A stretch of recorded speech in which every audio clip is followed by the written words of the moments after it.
శ్రీ గురుభ్యో నమః. శ్రీమాత్రే నమః. చరాచర జగన్నాథ చక్రరాజ నికేతన పార్వతీ పద్మనయన పద్మరాగ సమప్రభ అనగా అర్థం ఏమిటి? ఐశ్వర్య యోగం శ్రీ లలితా మాతృనామాలకు గురువుల వ్యాఖ్యానం. చరములంటే కదలలేనివి, వీటిని జంగమాలు అంటారు. కదలకుండా ఒక్కచోట పడి ఉండే వాటిని స్థావరాలు లేక అచరాలు అంటారు. అమ్మవారు ఈ చరాచర వస్తువులన్నింటికీ అధిష్టానధాత్రి.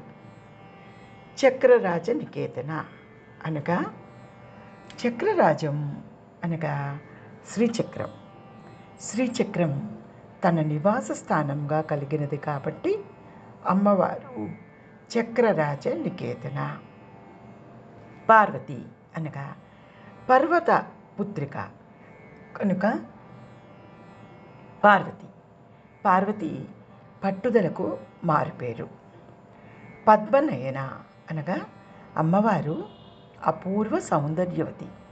పద్మాల వంటివి అమ్మవారి కన్నులు, అందువలన అమ్మను పద్మనయన అన్నారు. పద్మరాగ సమప్రభ అనగా అమ్మవారు ఎర్రని కాంతితో ప్రకాశిస్తూ ఉంటుంది. సింధూరంలాగా అనగా కుంకుమలాగా ఎర్రగా ఉంటుందని దీని భావం. పంచప్రేతాసనాసీన అనగా ప్రేతం అనే శబ్దానికి శవం అని అర్థం.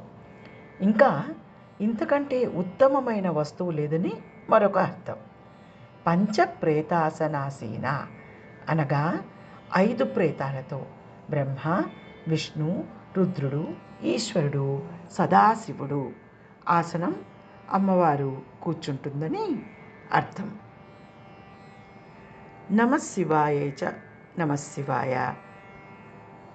బలం గురోర్ ప్రవర్తతాం.